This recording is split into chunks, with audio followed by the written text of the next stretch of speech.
Friends, स्वागत है आप सभी का रॉबिन पीसीएस मंत्रा पे। आज का सेशन में हम लोग बिहार से संबंधित इम्पॉर्टेंट क्वेश्चन देखेंगे जो 67th बीपीएससी सीडीपीओ के लेकर बनाया जा रहा है। और ये सारे क्वेश्चन इम्पॉर्टेंट क्वेश्चन हैं जो कि क्राउन पब्लिकेशन से बुक से लिया गया है। तो चलते हैं आज के प्रश्न की ओर और देखते हैं आज की प्रश्न। तो पहला क्वेश्चन है कि मगध राजवंश का प्रतापी राजा जो बृहद्रथ था उसका उल्लेख है। तो बृहद्रथ का उल्लेख किस में है? तो बृहद्रथ का उल्लेख महाभारत में है, पुराण में भी है और बौद्ध ग्रंथ में भी है। तो इसका राइट आंसर उपयुक्त डी हो जाएगा। बृहद्रथ का उल्लेख महाभारत, पुराण और बोध गया तीनों में मिलता है। तो राइट आंसर इसका उपयुक्त सभी हो जाएगा। ओके, 2 नंबर क्वेश्चन है, मगध सम्राट जरासंध का उल्लेख हुआ है।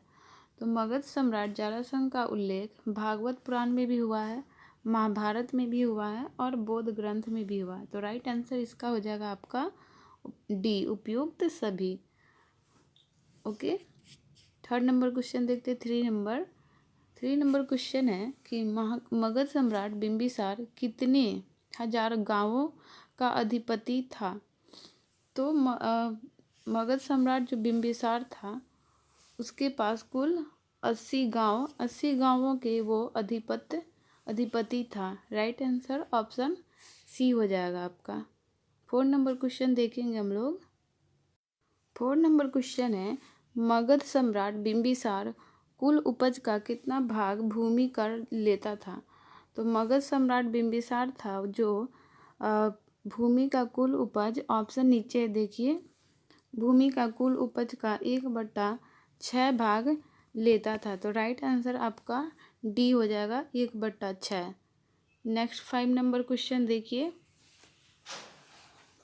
मगध सम्राट बिंबिसार को सैनीय क्यों कहा जाता था? तो मगध सम्राट बिंबिसार को सैनीय इसलिए कहा जाता था क्योंकि मगध सम्राट बिंबिसार स्थानीय सेना बना रखी थी। जो बिंबिसार था वह स्थानीय सेना बना रखा था जिसके कारण इसे सैनीय कहा जाता था। राइट आंसर ए हो जाएगा आपका। 6 नंबर क्वेश्चन देखिए, गौतम बुद्ध मगध के किस राजा के शासन काल में बुद्धत्व की प्राप्ति किए थे? तो गौतम बुद्ध ने बिंबिसार के शासन काल में बुद्धत्व की प्राप्ति किए थे। ऑप्शन ए इसका राइट हो जाएगा। इसके आगे 7 नंबर क्वेश्चन को हम देखेंगे हम लोग। ओके, तो 7 नंबर क्वेश्चन है हमारा कि मगध सम्राट अजातशत्रु की राज्य विस्तार नीति का उल्लेख किस जैन ग्रंथ में हुआ था? तो मगध सम्राट अजातशत्रु का राज्य अभिषेक का उल्लेख निर्यावती सूत्र जैन ग्रंथ में हुआ था। ऑप्शन इसका राइट ए हो जाएगा। ए ऑप्शन राइट है। 8 नंबर क्वेश्चन देखेंगे हम लोग, मगध सम्राट अजातशत्रु के शासन काल में मगध और वैशाली के बीच कितने वर्षों तक युद्ध चला था? तो मगध सम्राट अजातशत्रु के शासन काल में मगध और वैशाली के बीच कुल 16 वर्षों तक युद्ध चला था। राइट आंसर सी हो जाएगा। 16 वर्षों तक मगध और वैशाली के बीच युद्ध चला था। ओके, 9 नंबर क्वेश्चन देखिए। 9 नंबर क्वेश्चन है आपका कि मगध सम्राट अजातशत्रु के शासन काल में प्रथम बौद्ध संगीति का आयोजन राजगृह में कब हुआ था? तो मगध सम्राट अजातशत्रु के शासन काल में प्रथम बौद्ध संगीति आपका 483 ईस्वी में हुआ था। ऑप्शन सी इसका राइट हो जाएगा। इसमें ज़्यादा डिस्कशन हम इसलिए नहीं कर रहे हैं क्योंकि वीडियो लंबा हो जाती है, लंबे होने के कारण हम शॉर्ट ही में चल रहे हैं। 10 नंबर क्वेश्चन है आपका कि किस मगध सम्राट ने पाटलिपुत्र नगर बसाया था? तो पाटलिपुत्र नगर बसाने वाले शासक थे उदाइन। उदाइन ने पाटलिपुत्र नगर बसाया था। ऑप्शन सी इसका राइट हो जाएगा। ओके। 11 नंबर क्वेश्चन है कि हर्यक वंश का अंतिम मगध सम्राट कौन था। तो हर्यक वंश का अंतिम मगध सम्राट आपका नागदशक था। नागदशक राइट आंसर है। हर्यक वंश का अंतिम शासक नागदशक था। 12 नंबर क्वेश्चन देखिए, किस मगध सम्राट ने वैशाली को वास्तविक राजधानी बनाई। तो मगध सम्राट जो था शिशुनाग ने वैशाली को क्या किया था, वास्तविक राजधानी बनाया था। ऑप्शन ए इसका राइट हो जाएगा। शिशुनाग वैशाली को वास्तविक राजधानी बनाया था। चलते हैं तो हम लोग आगे के क्वेश्चन की ओर।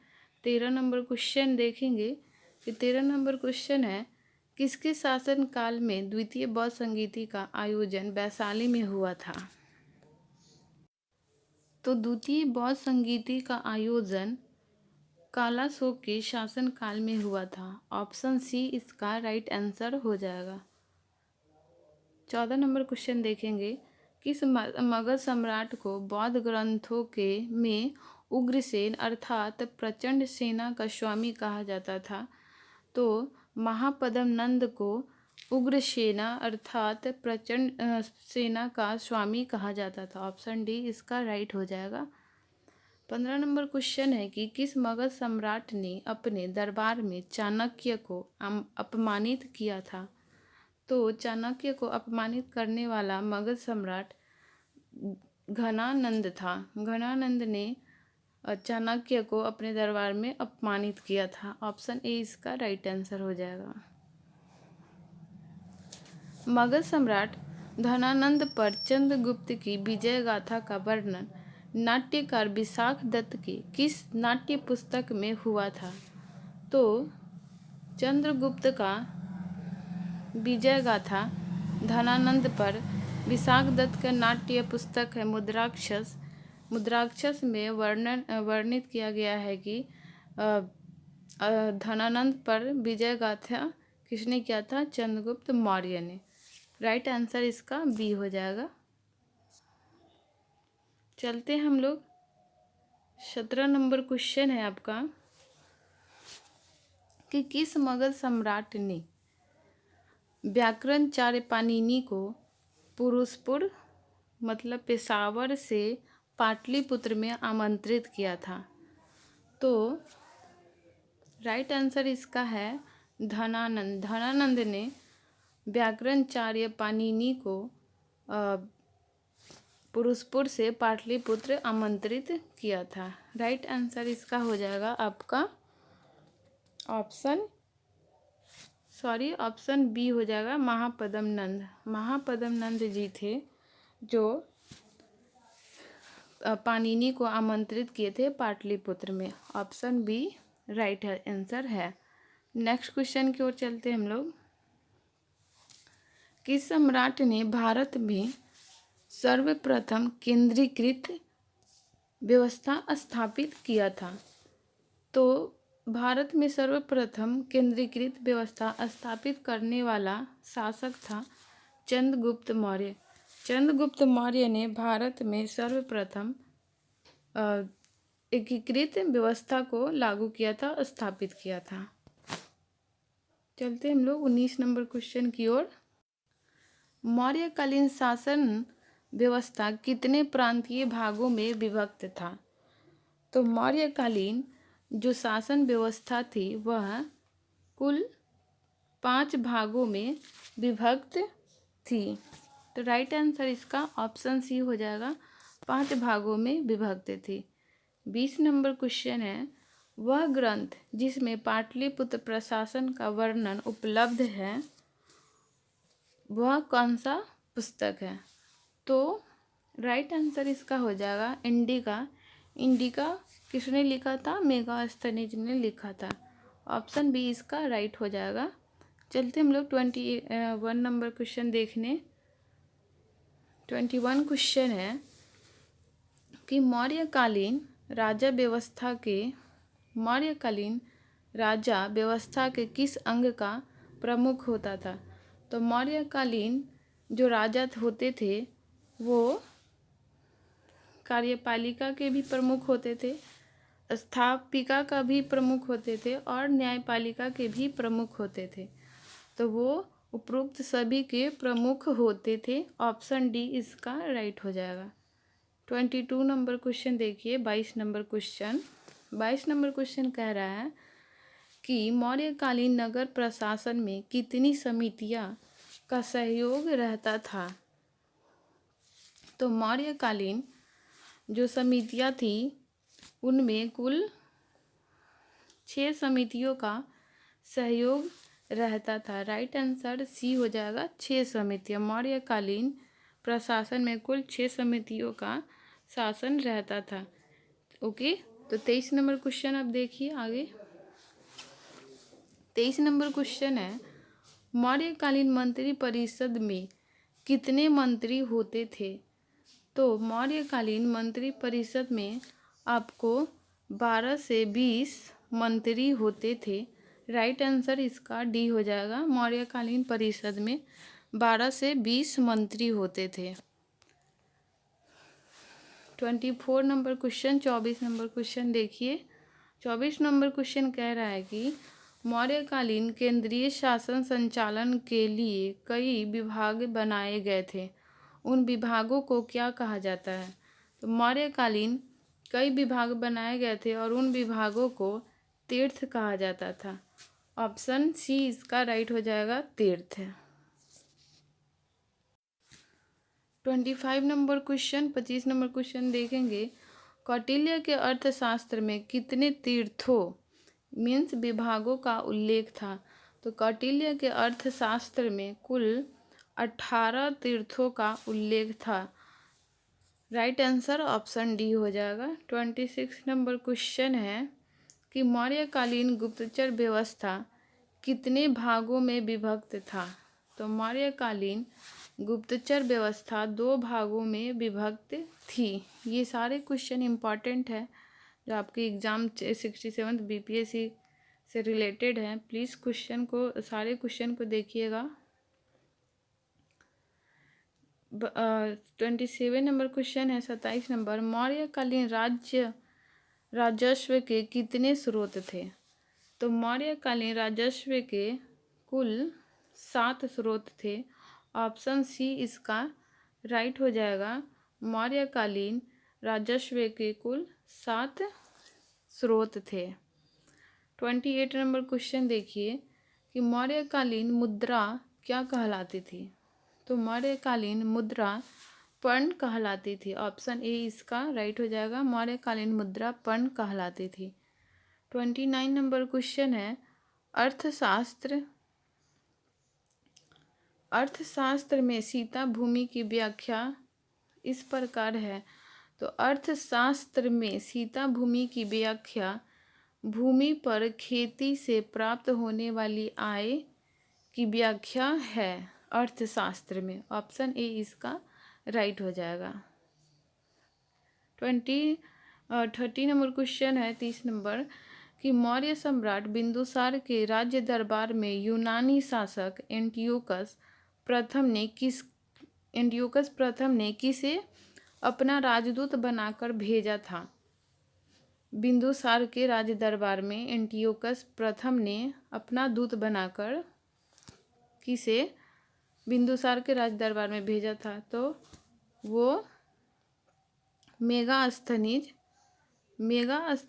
को एंटियोकस प्रथम ने राजदूत बनाकर भेजा था। राइट आंसर इसका डी हो जाएगा, मेगास्थनीज।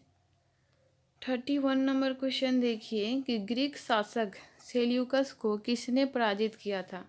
तो ग्रीक शासक सेल्यूकस को चंद्रगुप्त मौर्य ने पराजित किया था। ऑप्शन सी इसका राइट हो जाएगा।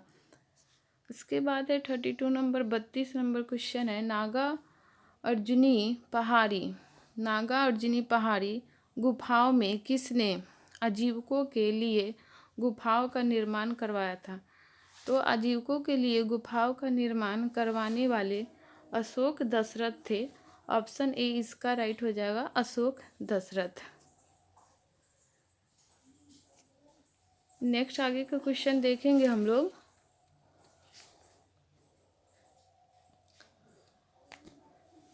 किस मगध सम्राट ने गुप्त संवत का प्रवर्तन किया था? तो चंद्रगुप्त प्रथम ने गुप्त संवत का प्रवर्तन किया था। ऑप्शन बी इसका राइट हो जाएगा, चंद्रगुप्त प्रथम। नेक्स्ट क्वेश्चन है कि किस मगध सम्राट के शासन काल में चीनी बौद्ध यात्री फहियान भारत पहुंचा था? तो चीनी बौद्ध यात्री फहियान चंद्रगुप्त द्वितीय के शासन काल में भारत पहुंचा था। ऑप्शन बी इसका राइट आंसर हो जाएगा। 35 नंबर क्वेश्चन हम लोग देखेंगे। 35 नंबर क्वेश्चन है कि चंद्रगुप्त प्रथम का राज्य अभिषेक कहाँ हुआ था? चंद्रगुप्त प्रथम का राज्य अभिषेक कहाँ हुआ था? तो पाटलिपुत्र में हुआ था। ऑप्शन सी इसका राइट आंसर हो जाएगा। पाटलिपुत्र में चंद्रगुप्त प्रथम का राज्याभिषेक हुआ था। 30 नंबर क्वेश्चन है गुप्त वंश की स्थापना का वर्ष था? तो गुप्त वंश की स्थापना का वर्ष 320 ईस्वी था। राइट आंसर बी हो जाएगा, 320 ईस्वी। 37 नंबर क्वेश्चन है बिहार में गुप्त शक्ति के संगठन का श्रेय किसे दिया जाता है? तो बिहार में गुप्त शक्ति का संगठन का श्रेय चंद्रगुप्त द्वितीय को दिया जाता है। बिहार में गुप्त शक्ति के संगठन करने वाले चंद्रगुप्त द्वितीय थे। ऑप्शन बी इसका राइट आंसर हो जाएगा।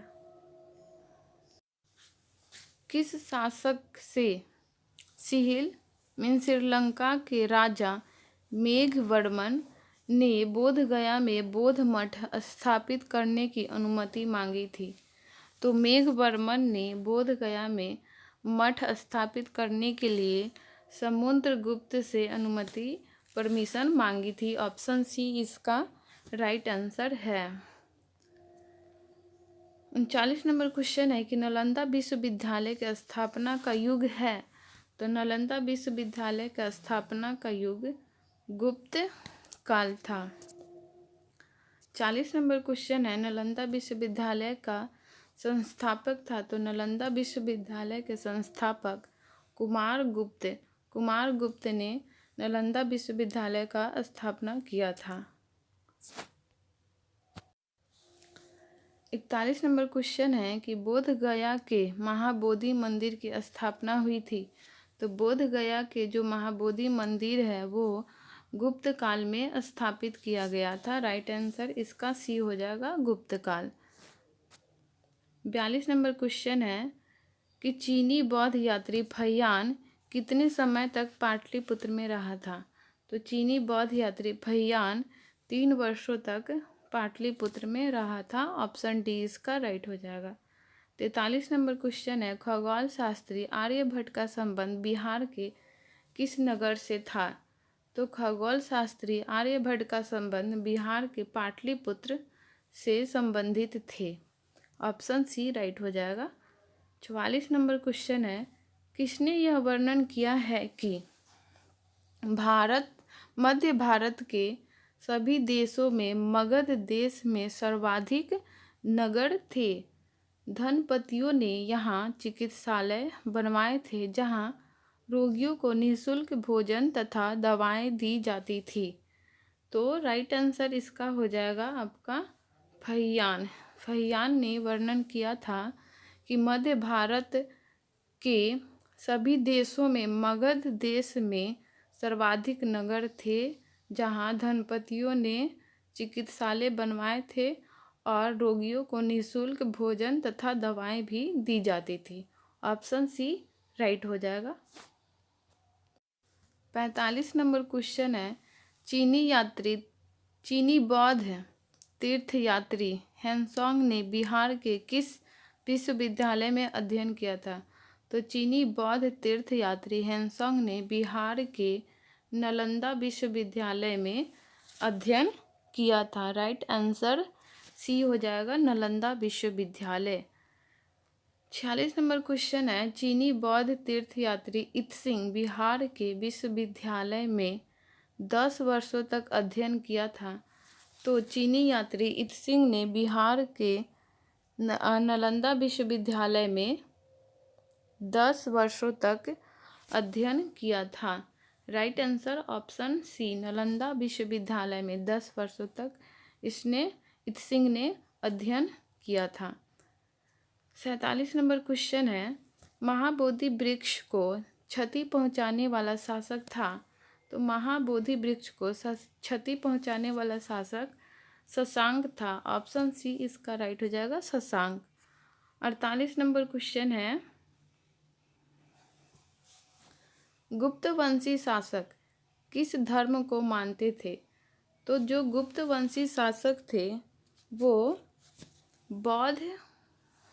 बौद्ध धर्म को मानते थे। राइट आंसर बी हो जाएगा, गुप्तवंशी शासक बौद्ध धर्म को मानते थे। 49 नंबर क्वेश्चन है, मगध के किस परवर्ती गुप्तवंश का अंतिम शासक था। तो मगध के परवर्ती गुप्तवंश का अंतिम शासक आपको जीवित गुप्त था। राइट आंसर इसका जीवित गुप्त हो जाएगा। मगध के परवर्ती गुप्त वंश का अंतिम शासक जीवित गुप्त था। 50 नंबर क्वेश्चन देखेंगे हम लोग। 50 नंबर क्वेश्चन है कि गुप्त काल की समाप्ति के बाद किस वंश का शासन मगध में स्थापित हुआ था। तो गुप्त काल के शासन के बाद मगध में आपको मोखरी वंश की शासन स्थापित हुआ था। राइट आंसर ऑप्शन डी हो जाएगा। तो आज का सेशन हमारा यहीं तक। अगले सेशन में हम लोग आगे का क्वेश्चन करेंगे बिहार से रिलेटेड, और ये सारे क्वेश्चन मस्ट इम्पॉर्टेंट है।